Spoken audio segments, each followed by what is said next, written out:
Welcome to another episode of Search News You Can Use with me, Dr. Marie Haynes. Well, this is an episode that wasn't planned, but a question came up today, and I knew that I just had to record this episode. There's a heading in Search Engine Roundtable today that says Google, author bylines don't help you rank better. Google doesn't check credentials. Now, this is based on a response from Google's Danny Sullivan in response to the Verge's article, which I'm going to talk about shortly about SEO. And a lot of people really didn't like this article. I didn't think it was that far off. What I want to share with you today in podcast, and the reason why I jumped off of writing newsletter and right into sharing podcast, is I want to actually apologize that I and a number of other people who really meant well in the industry perpetuated the idea that author bylines were something that Google required. Required is the wrong word. I don't think any of us ever said that Google requires author bylines, but I've shared all sorts of examples of sites that have benefited after adding author bylines. So when I saw this headline by Barry, and Barry knows what he's talking about, Google author bylines don't help you to rank better. Google doesn't check credentials. It started to make me think. And then I got this question on Twitter, or I guess I should say X, from Rayford Palmer. And I'm going to read out his question here. He says, I get that Google does not check credentials. I'm going backwards here. I'm going to give you the quote in a minute, what he means by checking credentials. But doesn't the hive mind correlate the content out there with your name attached to it? Press articles, video, et cetera, and consider that a part of E-E-A-T. For example, it ties a radio station interview with Rayford Dalton Palmer, his name, to the book on Amazon by Rayford Dalton Palmer, to the website articles with the same name. And therefore, it's important to tag your stuff with your name so that the crawler can make these connections. Otherwise, how is Google determining the authoritativeness in EEAT? This is a really good question, and Rayford, thank you for tagging me on this because it really made me think. So I'm just going to babble for a bit here because there's a lot that I want to say, and I know that if I take forever to write out a script, I'm never going to get this podcast episode out because I want to get newsletter done. So I started to think about this, and I realized, well, you know what? Actually, let me go back here and talk about the article itself. So, The Verge wrote an article, and it is called "The Perfect Web Page: How the Internet Reshaped Itself Around Google's Search Algorithms and into a World Where Websites Look the Same." And it's a really long article. I would recommend that you read it. I think it's quite different than the previous article where we talked about that, caused me to finish my podcast now with See You Later, Alligator. That article, there were good things and bad things about that article. This article is really just stating what I think is truth. It's basically saying that all of the websites on the web kind of look the same because we've all conformed to what it is that Google wants to reward. And over the years, Google has told us what it is that they want to reward. And I have taught on that's kind of been the basis of my message. Understand what it is that Google wants to reward, and then do all that you can to conform your website to align with that. And that's based on Google's own advice. Google says that below, this is their helpful content advice that I quote all the time. Below are some questions that one could use to assess the quality of a page or an article. And many of these questions talk about things that we would put in an author bio. Is this article written by an expert or enthusiast who knows the topic well, or is it more shallow in nature? Well, it kind of makes sense that an author bio could help somebody know whether you know your topic well, or maybe you're just a content writer who likes to write about this topic. Readers like to know that type of thing. Now, another question they ask questions about is Is the site a recognized authority on its topic? In the Quality Rater Guidelines, they have a whole section talking about the reputation of content creators. And so, as an industry, we created these theories on how Google would do this. And a lot of my theories were based on my understanding of Google's Quality Raters Guidelines. The Rater Guidelines, we know that they weren't a blueprint for the algorithm. They're teaching Google's quality raters to understand what is a good, helpful site, what's good, helpful content that's likely to meet the needs of searchers, and what isn't so good. And so the Quality Raters Guidelines have all sorts of sections. They have a section on the reputation of the creator of the content, not just the site itself. And they have all this guidance to the raters on how the reputation of the person who's creating the content could potentially impact your judgment of whether the content was good or helpful or not. And some of the examples that were given would say, for example, they showed a page from a website that didn't have financial EAT. And they said this was an example of a low quality page, and said this page had advice on picking a quality stock for investment. And one of the things that they said was there is no evidence that the author has financial expertise. Because this is a YMYL financial article, comma, lacking expertise is a reason for a low rating. And so I took all of that together to say, well, look, if this is something that is a sign of whether a page is demonstrating expertise, then it only makes sense to me that we should have an author bio.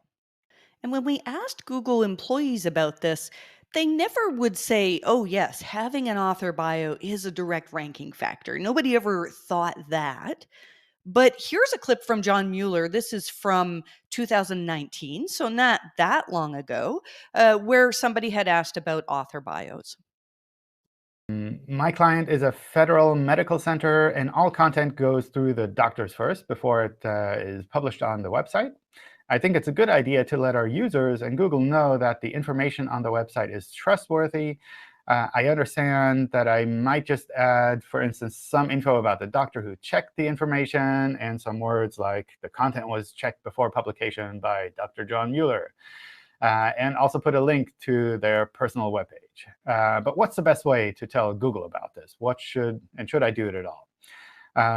So I think, first of all, should I do it at all?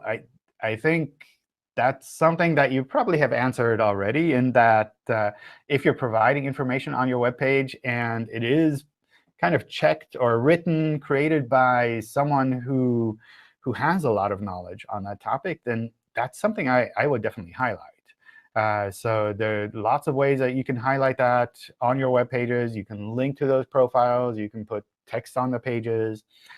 Anything to really show users when they come to your pages that there's actually something valuable here, that they can trust this information, that this is something that's reliable, that they can forward on to their friends without having to worry that maybe it's not correct or so. Anything that you can do to make that clear, that probably makes sense for users. That's something you can also check with normal A/B testing. And that probably also makes sense for search engines in that regard as well. A year earlier, John said something similar, that having author information on your website could help users to trust your website better and could be something that's worthwhile doing. But he specifically mentioned that having an author bio wasn't a direct ranking factor for Google. Cool. Author bio link, is that really something that Google would consider as a parameter for ranking? Not that I'm aware of. So we used to have a program called Authorship, where you could link to your author profile, and we'd be able to kind of show you the information that we know about you. But as far as I know, that hasn't been used for quite some time. So that's essentially something that you can use on your website. Oftentimes, it makes it a little bit easier for users to understand the context of whatever you've written there. If you have a link to an author profile that shows you really know what you're talking about, you go to conferences to talk about this, you've written about this in various places on the web, then that sometimes gives them a little bit more trust in your content. Or maybe they just want to contact you and give you some tips. Or, I don't know, ask for a link, probably. But all of these things might be reasons why you might have an author profile page that you link from your content. So Google's message was a little bit confusing. They were saying, yeah, add an author bio. It's good for your users to know more about what your authors know, what their expertise is, why they should trust your author. And their documentation said, the same. People like to see that. And then Google would say, but no, it's not a ranking factor. It's not something that our algorithms look at.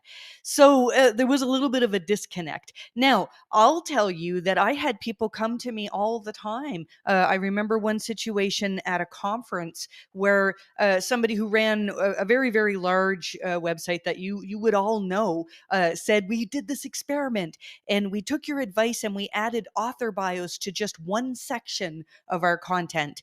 And with the next core update, that section saw a big jump in rankings, just that one section.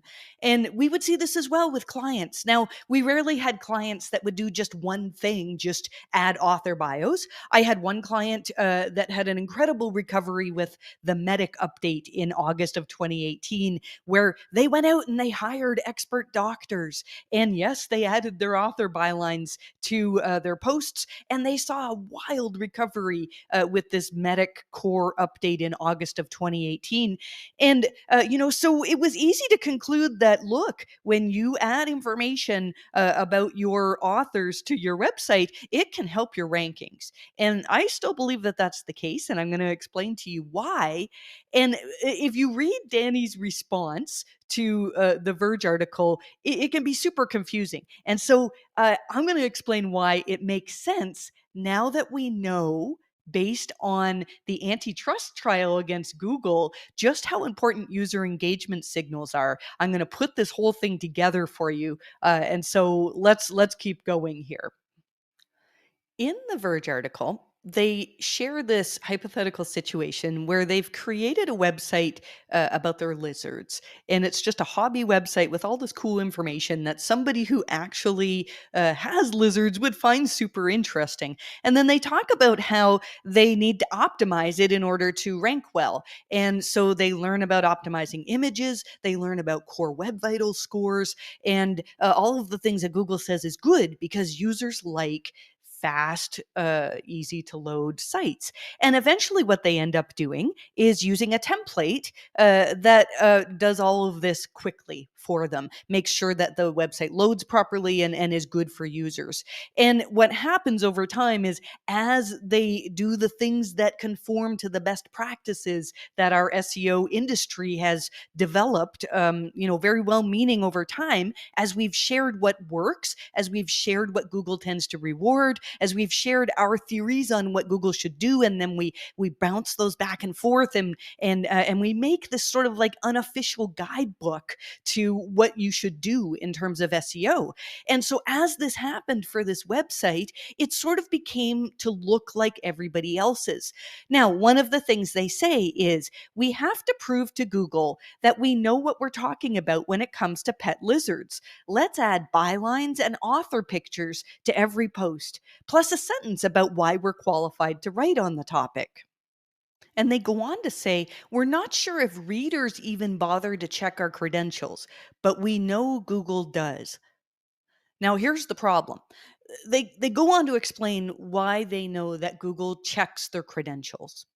And it's because Google published this blog post recently that talked about how they're going to be further evaluating experience. And as a result, many websites across the web have been putting experience into their headings, into their writing, into the words. I mean, we've talked about this. I've had all sorts of theories on how Google can sort of determine which content is actually demonstrating experience. There's only so much that they can learn with AI, and so we make these estimations of what Google might potentially be doing. But Google did tell us that they want to reward experience experience. And so as a result, they say, well, CNET, on CNET, author bylines have literal subheadings that have expertise and credentials in their author bylines. The New York Times began adding enhanced bylines to some stories that basically are trying to demonstrate experience right in the byline. I've recommended that to clients as well, saying, let's experiment with having different bylines that are demonstrating your experience just for this specific post. Who knows? Perhaps that's something that will help. And so we as an industry have said, look, Google has told us, look, all of this information that it helps to have author bylines on your website, but then they say, oh, it's not a ranking factor. How do you reconcile that? Well, why do you think that these big websites are doing this? They're not doing it just because Google says, hey, we're going to now reward experience. Therefore, we're going to trust everything Google says and we're going to put more experience into our posts. They're doing it because it's working. Why is it working if Google says that it's not a ranking factor? Well, let's go back to what Danny Sullivan said in response to the part of the Verge article that says, we're not sure if readers even bother to check out our credentials, but we know that Google does. So here I'm going to quote what Danny Sullivan, tweeting as Google Search Liaison, says. I know this will be a simple, almost quaint answer, but this part of the article is wrong, nor cites us saying this. Google doesn't somehow check our credentials. He put that in quotes. It is something I get that people can misunderstand, but not what I'd expect a news publication researching all this to misunderstand and assert in such a simple, almost quaint screenshot. It is a misconception that, as I shared last November, that we'll do more to address. So let's go to his tweet last November. This was November 16th, and he was talking about author bios. He tweeted a slide from a presentation that he did recently that says what others have said, definitive recommendations. If you have an author page, you're going to rank better. If you said something was reviewed or reviewed by an expert, you're going to rank better. If you have an about page, you're going to rank better. He says that this is what he says. It doesn't work that way, which leads to some critical thinking to consider when getting advice on ranking well in Google. So by now, you're probably thoroughly confused because Google has said, no, it doesn't help to have author bios. That's not a part of our ranking factors. And then Google has said, yeah, it might help to have author information about your authors on your pages. And so I can understand why people are confused. Let's go back to what Danny said again today as he's talking about the Verge article. He said, and I'm quoting, author bylines aren't something you do for Google, and they don't help you rank better. They're something you do for your readers. And publications doing them may exhibit the type of other characteristics our ranking systems find align with useful content. That's something I've communicated to the Verge's editor-in-chief before, along with anyone who asks about it. It remains still the case. And he quotes, if you're a regular reader of The Verge, you might have noticed some changes to the author bylines in recent months. They're a lot longer with more details, name dropping and quantifying our professional experiences. You can thank Google for that. All of these people are trying to do what I have been teaching for all of these years is, look, Google has told us repeatedly they've said you should be trying to replicate these things that users tend to like. And these things often include having information about your authors on your pages. And so the point that we're missing here is the point that SEOs cannot understand. And that's just how much user preference plays a role in what rankings are.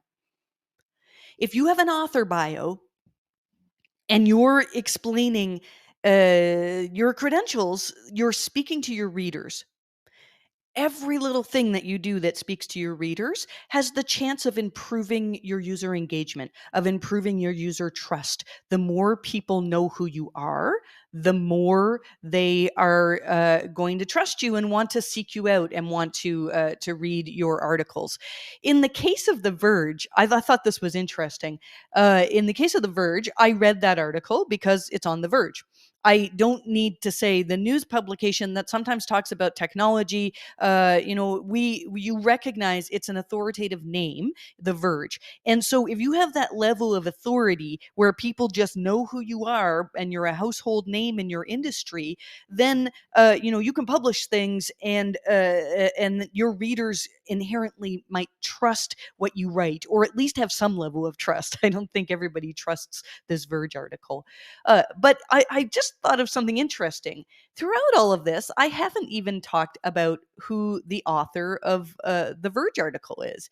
And the reality is, I didn't actually know this person. But after reading this article, I went and sought her out. Actually, that's not completely true. I thought, who is this person who wrote this article? Because I think they got a lot of things right on this. And I looked at the end of the article and there was no author bio, which kind of makes sense, I guess, for the article, but I wanted to know who the author was. And in today's day and age, I think it's really important to have an author bio. Why are you listening to this podcast? You have many things that you could listen to, but you listen to it because you want to hear what I have to say on authors, or at least you want to learn more about the topics that I'm talking about. And so it's so important for us to know authentic humans. In the age where AI is going to start writing all sorts of content, AI will be used to do all sorts of things. We're really going to want to seek out personalities, and it adds an authenticity to our content. If I had told you that that Verge article was completely AI written, it would not be something that is read by as many people. People want to read things that were written by real people, and so having an author bio at the end of the Verge article would actually have made it more likely for me to seek out the author who wrote this and to follow her on social and to see what else she's written. I thought that it was a well written article. Now, the next thing is, because this article, they've worked hard to make it so it doesn't really adhere to standard, I don't want to say practices, but what every website on the web looks like. They don't actually put the title or the heading of the article on it until later down on the page. Now, Google's guidance actually talks about having good, clear headings and making the title, making it clear that the title describes what the page is about. And so they have not followed Google's guidelines. And there's a reason for this. I couldn't find who the author was. Eventually, I found her and I couldn't click on her name because they haven't linked to an author bio. I think it's kind of like a rebellious move by The Verge that they are just giving Google a slap in the face. The thing is, though, that it actually was not good for me. Now, because I'm recording this podcast, and actually, coincidentally, the author liked one of my tweets just as I was about to record this episode, so I knew where she was on Twitter, and I followed her. And now, we have some sort of a connection, and that will improve her EEAT, because EEAT is Google gathering signals from wherever they can and using those in machine learning systems that try to approximate, try to understand what the real world is, what really exists in the real world, who's legitimate in the real world, who knows what they're talking about when they talk about algorithms, when they talk about certain topics. This is what Google systems are trying to do. So here's where the podcast gets really interesting. When we start to consider what we recently learned from Google's antitrust trial, the Department of Justice is suing Google, and I don't understand all the details of the lawsuit, but it is about monopolization as far as I understand. But we learned a lot from the exhibits, and the exhibits are published. Anybody can look at them. There is a testimony from Pandu Nayak from Google, who talks completely about how the algorithm works. works. And I wrote about it in my paid newsletter. I've been writing about it in multiple places. My book is coming out soon that's going to talk about this in great detail. It's very hard for the SEO brain to understand the way that search has changed over the last few years. But I think in studying this for so long, I've gotten to the point where I can explain it, and it's actually incredibly simple. So let me give it a shot here. We know how Google's search results have worked traditionally with an index. And I'm not going to try to explain how ranking has traditionally worked, but so much of what we do is based on this knowledge that a number of engineers sat down, wrote a bunch of code with a bunch of heuristics or rules that basically define what is a high quality page, and then they present those to searchers. And we've known for many years that PageRank was one of the fundamental parts. It was one of the most important signals that determined whether content was actually likely to be helpful or not. And PageRank for many years really was the most important signal that Google had in their systems.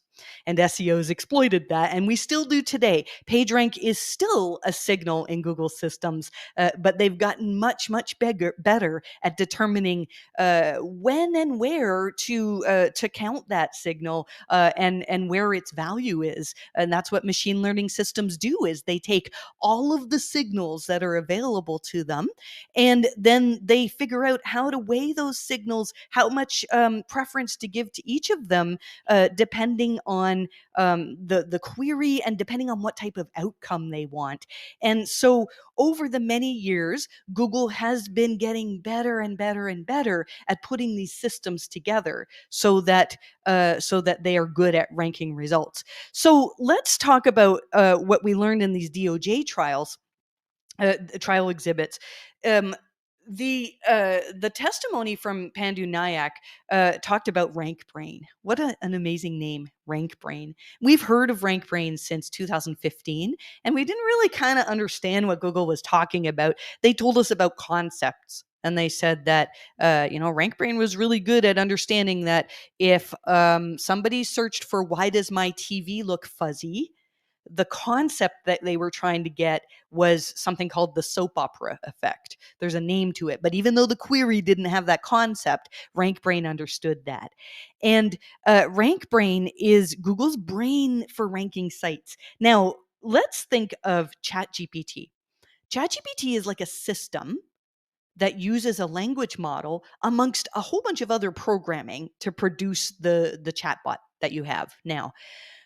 RankBrain is Google's system that uses not just language models; it uses all sorts of other systems and components to best figure out what to rank for people, what to put in front of people that's likely to be their mission is to put things in front of people that are helpful and reliable. So RankBrain does that. And I'm not going to explain the whole system of ranking because I think it will take too long. And I want to make this shorter because I have a newsletter to write. Goodness. But it comes down to this. They say that Google search results are narrowed down to 20 to 30 results. Those 20 to 30 results are then re-ranked by RankBrain.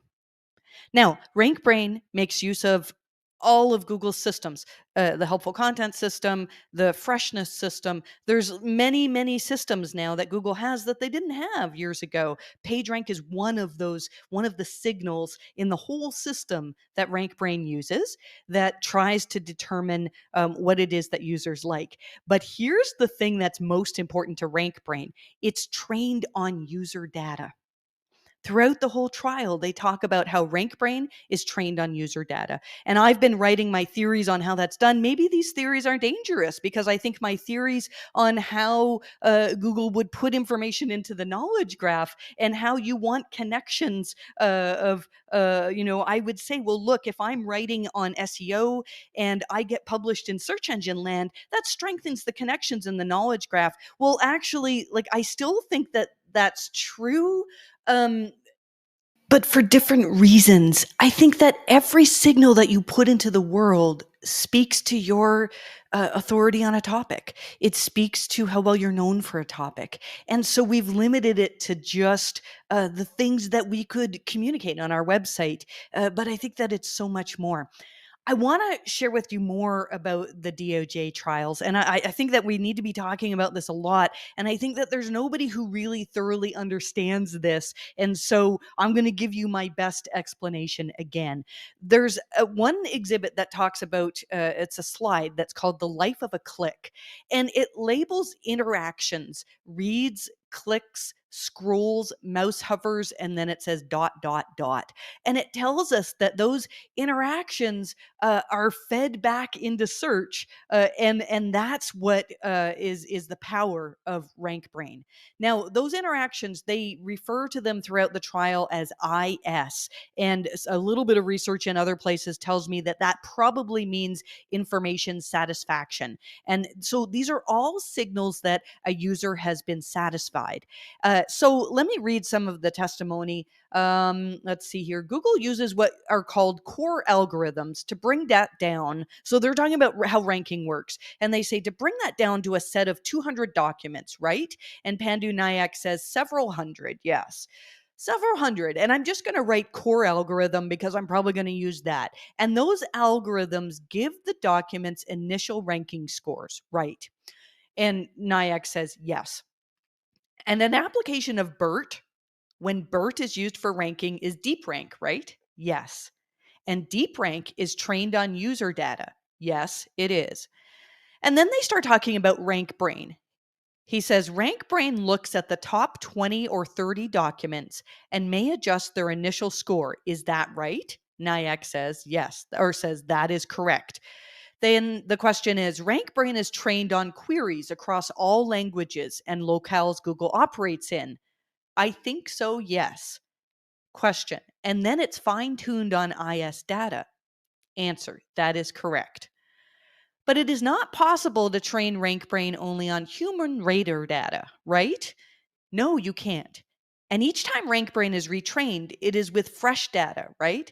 It's with, yes, new data, yeah. And for years, RankBrain was trained on 13 months worth of click and query data. Is that right? And Nayak says, I think initially it started with the same amount as NavBoost.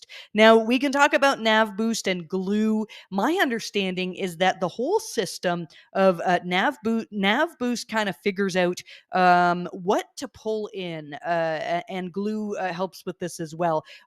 Whether a search result is going to contain a map or people also ask or a top stories carousel, all those decisions are made based on what's likely to be more helpful for the user. And then when part of that, what's likely to be more helpful is actually organic results, it's this whole RankBrain system that figures out what's most likely to be helpful for searchers. And all of that is trained on information satisfaction signals. And I've written a bunch of theories on, how those are fed into machine learning systems, but really it doesn't matter. So I told you it was simple, and then I made it super complicated.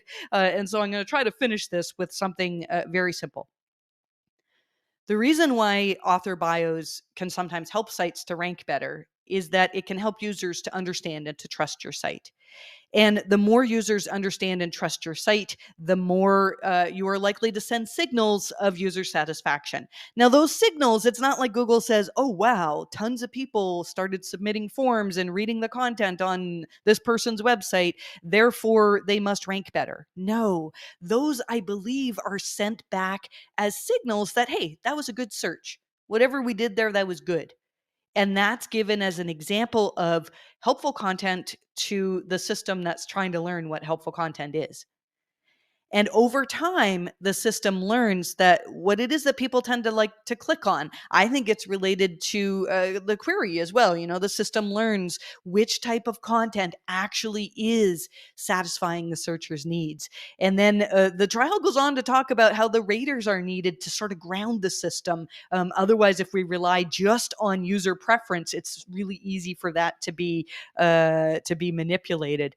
So I think that's enough for this episode. I just had to get it out that on one hand, I want to apologize that I think some of the industry created these rules about author bios based on my advice. On the other hand, I think that my advice was right. It was just the reasoning behind it perhaps was not. The reasoning on how Google rewarded content that had author bios. Do you need an author bio? A lot of pages don't. You don't need an author bio if you have like a product page. You're like, who wrote this page about backpacks? They must really know their stuff. Google knows if you sell backpacks, whether you're known for your backpacks, whether you have a good reputation for it, whether people actually buy from you. And so they know the types of sites that they're going to put in front of people. And it doesn't really matter whether you have an author bio there. But let's say you're Rayford and you're writing an article about divorce. If I'm reading that article, I hope I'm never reading that article. If I'm reading that article, then that's wrong. I think Rayford's got some really good information on doing good things for couples, and I saw him tweeting about having a date night more often, which is an excellent idea. So if I'm reading that article, I want to know that this person knows what he's talking about. As a reader, I want to know it's not just some AI thing that was plastered together based on what's likely to rank in Google results. I want to know. I know from following Rayford on Twitter that he's talked about connecting with mental health professionals and helping couples who are having problems with relationships and putting them together. Like, it sounds like he's a good, authentic human being, and that's what people like. And so that's what the algorithm is built to replicate. Now, I'm going to just say one more thing. I said I would finish. I'm going to talk about spam. Google says that changes are coming to fight spam. You probably, as you're reading this or as you're listening to this, you're thinking, well, this is all nice and everything, but I'm seeing spam in my search results, and Google is not ranking the type of content that they say is supposed to be helpful content. Danny Sullivan said that there are changes coming soon to fight spam, and I know Google's been saying that a long time. I thoroughly believe that Gemini has given Google increased capabilities to understand the patterns that are connected with spam. And I think that Google had to let spam run rampant, let the AI generated spam run rampant for a period of time so the machine learning systems can learn. I am predicting that we're going to see more helpful content updates, which is why I have spent the last year plus trying to put together all of the information I can on doing what it is that Google rewards, which turns out I had to rewrite it all because I had the revelation that the thing that you need to do is to not think of Google. Well, not completely. You still need a fast site. You still need to follow best practices, but you need to first be thinking of your audience. And if you put your audience first and you develop an audience and you become known for your topics and create helpful content on those topics, that's the key to ranking, especially as everything changes as we see SGE and Bard come soon. I hope you've enjoyed that. I'm going to say I wish you the best of luck with your rankings, but I think I'm going to stick with it. See you later, alligator.